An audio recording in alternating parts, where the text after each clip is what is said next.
शुभ सकाळ सर्वांना. आमची सकाळ ही पक्ष्यांच्या किलबिलाटाने होते. ऊन आता थोडं कमी-कमी होत चाललेलं आहे. वारं सुटतंय, मध्येच आभाळसुद्धा येतंय. त्यामुळं पक्ष्यांची किलबिलाट खूपच वाढली आहे. इतकी वाढली आहे की स्वयंपाक करताना किचनमध्ये सुद्धा पक्ष्यांचा आवाज भरपूर येतो. चला तर मग आज तुम्हाला मी दाखवते तळलेल्या वांग्याची भाजी. ही भाजी तुम्ही कधी खाल्ली आहे का? किंवा अशी भाजी तुम्ही कधी बनवली आहे का? जर बनवली असेल तर कमेंटमध्ये नक्की सांगा आणि व्हिडिओ जर आवडला असेल तर चॅनेलला लाईक, सबस्क्राईब, शेअर जाता-जाता नक्की करा. आता इथं मी 4 वांगी घेतलेली आहेत. त्याचे देठ काढून घेतले आणि पूर्ण हे वांगं चिरायचं नाही. याचे 6 भाग करायचे म्हणजे हे वांगं लगेच तळलं जातं. आपण वांगं भरून करण्यासाठी बघा 4 भाग करतो. तर इथं 6 भाग आपल्याला करायचे आहेत. तळलंही जातं किंवा वांगं जर किडकं असेल तर ते सुद्धा आपल्याला समजतं. त्याचा देठ ठेवला तरी सुद्धा चालतो. असं म्हणतात की देठामुळं वांग्याला चव चांगली लागते, पण आमच्या घरी चालत नाही. आता तेल आपल्याला गरम करून घ्यायचं आहे आणि यामध्ये मंद आचेवरती वांगी तळून घ्यायची आहेत.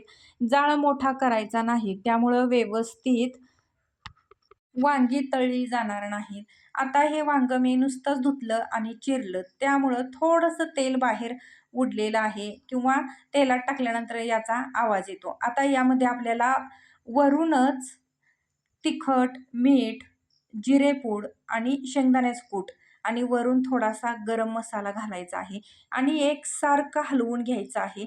थोडा-थोडा मसाला ज्या वांग्याच्या फाकी आपण केलेल्या आहेत, त्यामध्ये चमच्याने भरून घ्यायचं आहे आणि जेवढं हवं आहे तेवढं यामध्ये पाणीसुद्धा घालायचं.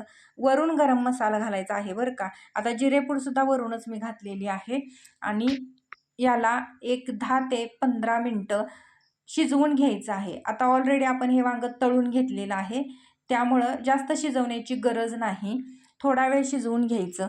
आता ते शिजण्यासाठी टाकलेलं आहे, तोपर्यंत म्हटलं हॉल तरी झाडून घ्यायचा आणि सकाळ-सकाळी बऱ्याच मैत्रिणींना सवय असेल, की अंघोळीच्या आधी झाडलोट करायची आणि त्यानंतरच अंघोळ करायची. पण मला तशी सवय नाही, कारण उठल्यानंतर योगा करणं आणि त्यानंतर अंघोळ करून किचनमध्ये यायलाच मला 1 तास लागलेला असतो आणि जर मी झाडून जर लवकर काढलं, तर स्वयंपाकाला आणखीन वेळ जाईल. कमीत कमी अर्धा ते पाऊण तास घर लोटायला वेळ लागतो. मग स्वयंपाकाला वेळ होणार म्हटल्यानंतर मी काय करते, अंघोळ झाल्याबरोबर मी किचनमध्ये येते. वेळ असेल तर देवपूजा लवकर करून घेते आणि नसेल, गडबड असेल, तर मी आधी स्वयंपाक बनवून घेते. हे मी मागच्या व्हिडिओमध्ये सुद्धा तुम्हाला सांगितलेलं आहे. वांगंसुद्धा आपलं चांगलं शिजलेलं आहे आणि या वांग्यामध्ये आपल्याला शेंगदाण्याचं कूट महत्त्वाचं म्हणजे घालायचं आहे आणि आम्हाला आमच्या इकडे सवय आहे, कुठलीही भाजी किंवा आमटी शेंगदाण्याच्या कुटाशिवाय होत नाही. त्यानंतर भाकरीसुद्धा करून घेतल्या आणि तुम्हाला मी मागच्या व्हिडिओमध्ये सांगितलंच आहे, की ज्वारीच्या किंवा शाळवाच्या आमच्या इकडे भाकरी असतात.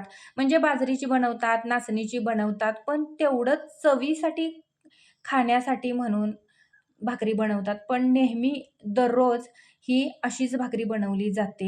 आता भांडी सगळी गोळा केलीत. आज म्हटलं की किचनमध्ये भांडी धुवायचीच नाही. आज युटिलिटीलाच भांडी धुवायचीत, बसून धुवायचीत म्हणून मी भांडी गोळा केलेली आहेत.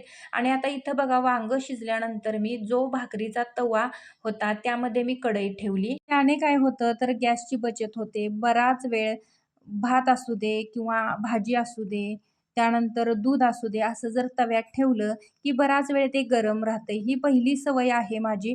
तशीच ठेवलेली आहे. ज्या कोणत्या चांगल्या सवयी असतील त्या नेहमीच जपाव्या असं मला वाटतंय. कारण सवय लागायला खूप वेळ जातो. सवय मोडायला अजिबात वेळ लागत नाही. त्यामुळं काही झालं तरी चांगल्या सवयी मोडायच्या नाहीत. आता इथं 2 नळ आहेत.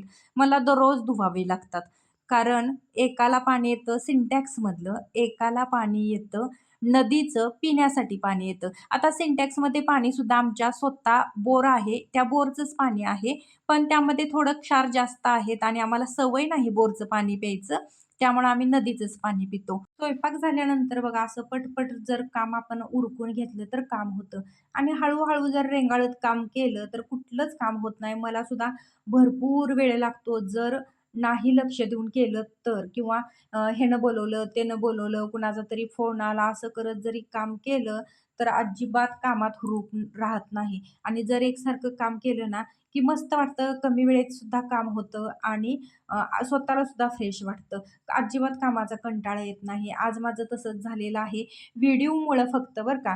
व्हिडिओमुळं मला मस्त असं वाटलं काम करायला वगैरे कारण ते शूट घेत आहे त्यामुळे अजिबात मला कंटाळा आलेला नाही. आता इकडे देवपूजा सुद्धा झालेली आहे. मॉप आज मी पहिल्यांदा वापरत आहे, पण डोकेदुखी काम झालेलं आहे. पाईप हलके आहे. पुढचे धागे आहेत ते भरपूर धागे असल्यामुळं पाण्यामध्ये जर बुडवलं तर ते खूपच जड होतं आणि पुसायला त्रास होतो.